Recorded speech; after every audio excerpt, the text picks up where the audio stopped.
6 अक्टूबर को भारत मुक्ति मोर्चा और बहुजन क्रांति मोर्चा के द्वारा नागपुर में आरएसएस के हेडक्वार्टर पर 1 लाख लोगों का मोर्चा लेकर जाने का ऐलान हमने पहले ही किया था और इसकी जानकारी अब लगभग सारे देश भर के लोगों को हो चुकी है। इसमें किसी प्रकार का अब डाउट नहीं रहना चाहिए कि ये मोर्चा हम लोगों ने निश्चित किया और हर हालत में होगा, हर परिस्थिति में होगा।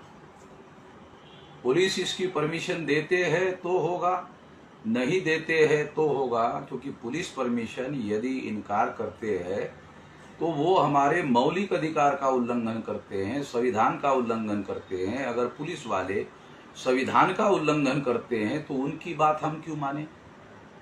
हम तो संविधान के दायरे में रहकर काम करने वाले लोग हैं। इसलिए जो संविधान का उल्लंघन करने वाले पुलिस फोर्स के लोग हैं उनकी बात हम मानने वाले नहीं है। इसलिए कह रहा हूं, हर हालत में, हर स्थिति में कम से कम 1 लाख लोगों का मोर्चा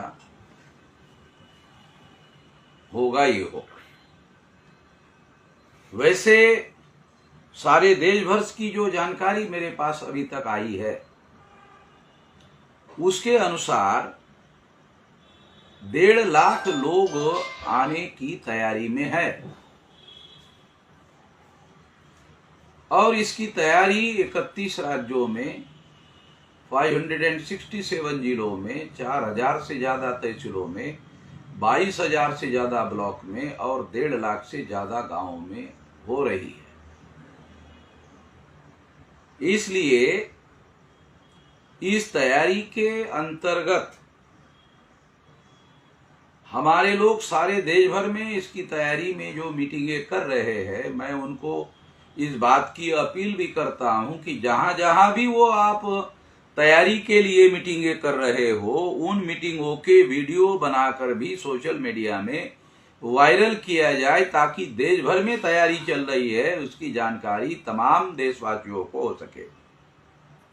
ये किया जाना जरूरी है और संगठन के कार्यकर्ताओं को ये निर्देश दिया जाता है कि उसके वीडियो निकालकर सारे देश भर में सोशल मीडिया में वायरल किया जाए।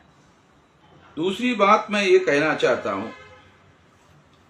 कि ये जिन मुद्दों के लिए ये महामोर्चा आरएसएस के हेडक्वार्टर पर लेकर जा रहे हैं उसका पर्चा प्रिंट करके हम लोग घोषित कर चुके हैं। सारे देश के लोगों को ये पर्चा पहुंचाया गया है और सोशल मीडिया में इस पर्चे को आउट किया गया है, प्रिंट करके छाप दिया गया है। जिनको नहीं मिला वो सोशल मीडिया से डाउनलोड कर सकते हैं और वहां से लेकर उसका प्रचार प्रसार करने के लिए उपयोग कर सकते हैं और इस तरह से किसी प्रकार की कोई रुकावट नहीं है।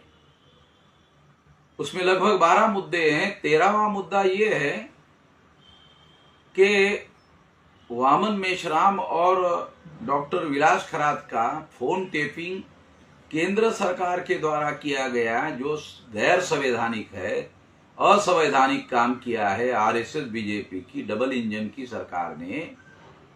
तो ये डबल इंजन की सरकार ने ये संविधान विरोधी काम किया है, उसके सारे दस्तावेजी सबूत भी हमारे पास है। ये भी एक भयंकर कार्य इन लोगों ने किया, ये संविधान के विरोध में इन्होंने काम किया। इसके विरोध में भी ये मोर्चा निकाला जा रहा है और इस मोर्चा के बाद ये मामला सुप्रीम कोर्ट में भी लेकर जाया जाएगा। तो ये एक बहुत महत्वपूर्ण बात है। इसको ध्यान में रखते हुए सारे देश भर के लोगों को इसके लिए अपने संवैधानिक अधिकारों की रक्षा करने के लिए किया जाना जरूरी है। यह मोर्चा संविधान की रक्षा करने के लिए तो है ही है। संविधान की हम रक्षा क्यों करना चाहते हैं? तो ब्राह्मण धर्मी लोगों का जो संविधान था मनुस्मृति, उन्होंने हमारे अधिकारों को समाप्त कर दिया था। मगर 26 जनवरी 1950 के द्वारा जो संविधान लागू किया गया उस संविधान में बाबा साहब आम्बेडकर के द्वारा शेड्यूल कास्ट के लोगों को, शेड्यूल ट्राइब के लोगों को, ओबीसी के लोगों को, माइनॉरिटी के लोगों को, कुणबी मराठा लोगों को और देश भर के तमाम उन लोगों को अधिकार बहाल किए हैं।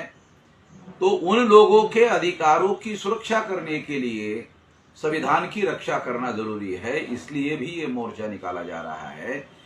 तमाम देश भर के SC, ST, OBC, माइनॉरिटी और कुणबी मराठा लोगों को अपील किया जाता है कि ये इस मोर्चा में पूरी ताकत के साथ सहयोग करे। वैसे जो नॉन बीजेपी पार्टियां हैं, उनको जो सोशल मीडिया में हमने ट्रेंड चलाया उसके अनुसार 88% नॉन बीजेपी पार्टियां हमारे इस मोर्चा का समर्थन कर रहे हैं। मैं उनके लिए धन्यवाद भी देता हूं। जो सारे देश भर में हमारे लोग तैयारी कर रहे हैं, आज शाम तक या रात तक तैयारी के कम से कम 500 और ज्यादा से ज्यादा 1000 वीडियो सोशल मीडिया में अपलोड किए जाने चाहिए, ऐसा मेरी अपील है। ये अपील करते हुए मैं अपनी बात यहीं पर समाप्त